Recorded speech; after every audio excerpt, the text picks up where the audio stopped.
Giamatti. It was Hello. so great to watch you in the Holdovers. Thank you. Side note, I know you're a big Cher fan. I am a big Cher fan, yes. Do you think your character, Paul Hunnam, would have been a fan of Cher Yes. back in the 70s? Yes. I actually think Hunnam, well, he says he doesn't watch a lot of TV, which I'm never sure is whether that's true or not. But you know what? I'd like to think that he was a huge Cher fan. Yes, I like that a lot, definitely. Maybe Believe. I'm sure there's a couple of songs he would have been a big fan of. Absolutely, totally. You would have loved that show back in the day. Yes, I like that. Absolutely. I like that. There were a couple of big standout themes from this film. One that stood out to me was the unlikely fatherhood bond between your character and Tully specifically. So just the act of taking on this fatherly role. It doesn't always have to be someone who is blood necessarily. With Tully, he has his stepfather Stanley, and he doesn't really respect him much. With your character, he doesn't really respect you all that much at first either, but I think he sees the effort that your character puts in, and you see this shift in dynamic between the two of you. So I was wondering who you channeled in order to get that to come across. Is it someone in your life where you've been a fatherly figure to them, or vice versa? Oh, well, I mean, certainly it resonates. I am a father, so it's like, you know, it resonates a little bit. And there was a funny way in which Dom actually reminded me of my own son. Really? So that actually kind of helped. In what ways? Something about he's a real, you've met him and talked to him? He's a really interesting, smart, connected guy. He's really like, my son is similar, much more so than me. Yeah. He's way more kind of like, he's watchful, he's listening, he's taking it all in a really great way. So that was really cool. I had a teacher like this guy that I thought of while I did it, who was kind of a jerk, and people didn't like him, but I can remember one day him sort of, I did badly on a test and something, and he showed this kind of real compassion, was like, you know, what happened? Are you all right? Is everything okay? And I thought, oh, he actually does care about us. And that was actually a really weird revelation, because he was like this guy. But I had a moment of going, oh, there's a real person there, actually. Right, exactly. Yeah. Watching the progression of your character really was just incredible to sit back and watch. I was also curious, I know a lot of people are probably asking Dominic what he's learning from you, but with this being his first on-camera role ever, I was curious what you learned from him. Probably more from him than he got from me, which was just his openness and also he was really like, he advocated for his character in a way that I don't a lot. He would be like, I don't know about this. He was really thoughtful about it in a way that I'm just like, okay, what do you want me to do? You know, because I'm just like this trained monkey. I'm just like, what? You know, and it was like, but he's kind of advocating in his own mind and being really thoughtful about it in a way that I had kind of lost in some ways. Yeah. You know, because I had just gotten kind of like, what do you need me to do? Where do you need me to go? You know what I mean? Which was like circus performer thing. And he was like, I was like, oh, right. He's so thoughtful about it in a really nice way. It helps ground you a little bit to really work with people me. like that. Yeah. And last question, I know your character made me laugh so much with the one-liners, whether it was in English, French, Greek, it didn't matter. He had a one-liner in every language, it seemed like. Were any of those lines yours? Was it improv, or which of those lines stuck out to you? I don't think there was any improving particularly, no. And the Latin stuff and the French stuff, I had to say something in Greek in it, which actually panicked me. Yeah. Because Alexander made me do it at the last minute. He was like, I really want you to do this. I was like, you got to be kidding me. I'm supposed to be sitting in ancient Greek. I have no idea what I'm doing. So that was actually kind of panicky. Those one-liners are fantastic and really were a pleasure to do. And so, but they were nerve-wracking, some of them, in the different languages. Absolutely. The penis in human form definitely that was really fun to do, because all of a sudden the guy just goes to the lowest rent insult after all these highbrow insults. It was great. It was really funny, Well, thank you so much, and congratulations on another great film. Thank you. Dave Vine, so excited to meet you. I heard that Alexander Payne sent you a couple boxes of cigarettes, and that you were... And you got the brand, too. Yeah, Lucky Strike. Is this correct? I was hoping you could teach me how to properly... Oh, God. Okay. Because I, like you, I'm not a smoker. I wouldn't know what to do here. You would be able to tell right away. So, you gotta... you're left-handed or right-handed? Right-handed. Okay, so I'm left-handed. But you put it right where you see where the line is, where your knuckles are. Yep. You place it so the line of the cigarette... Lines up with that. Okay. And you hold it there, and then now make your hand limp. Okay.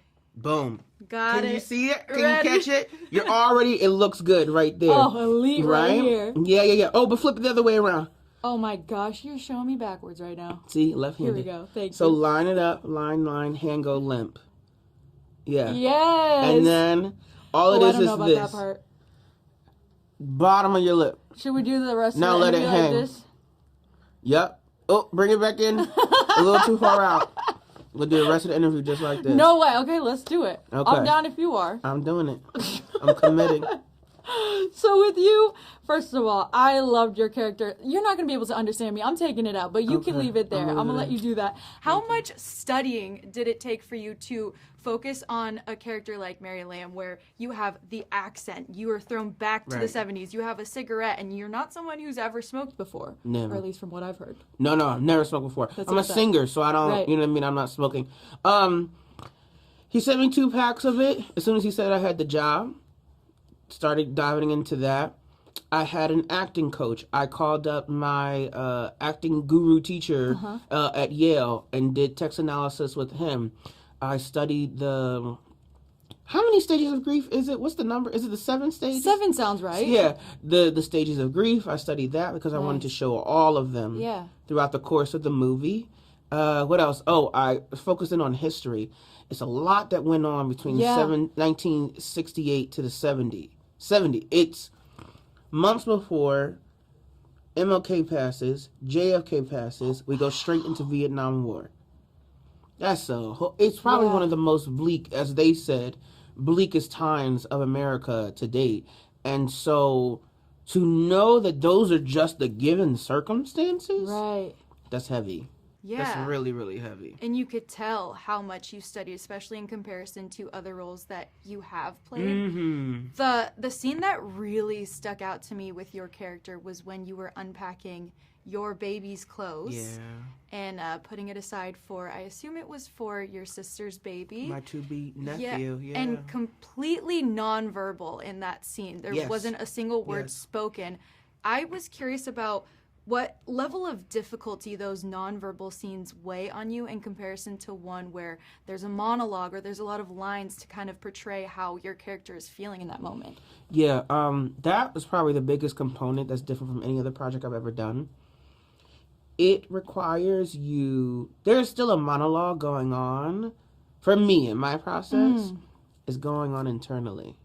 Okay. There's nothing on the script. There's not like there was a monologue or, you know what I mean, dialogue for me that I had.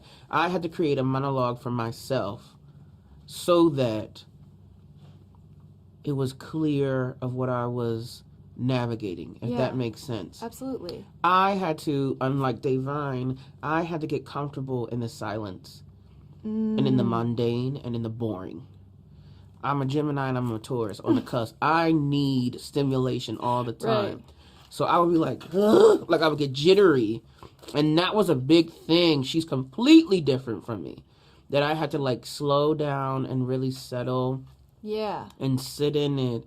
And it is a beautiful moment because it shows an inch of progress. That's a huge deal for her to even have gotten it in the first place, put the specific items in. That's why we took the time of taking out, because a mother knows. She knows when she bought those shoes. She remembers lacing them up and putting those shoes on. See, and there's something about her personality that I wanted to endow in her and make clear. It also comes through in her clothes. She's one of those people where, you know how they have like, she's a wardrobe capsule girl. You know what I mean? Like, she don't have a whole bunch of clothes. But the clothes that she has mean something to her and is very specific and timeless. And I felt that was the same thing that she began to pass down to her son. So when she then gives those clothes to her sister, it's an acknowledgement in the beginning to cope and understand of the new passing on time. Historically or psychologically, I don't know what the proper term is, usually to note, people unfortunately pass the most in December and January. In general. I don't know why it is. I don't know if it's because people are trying to wait through the holidays, right. and then right after holidays, they're like, okay, I'm done. And people also cling to the holidays in a way of reconciliation, of coming together. So it's a time in which people are feeling a lot of things.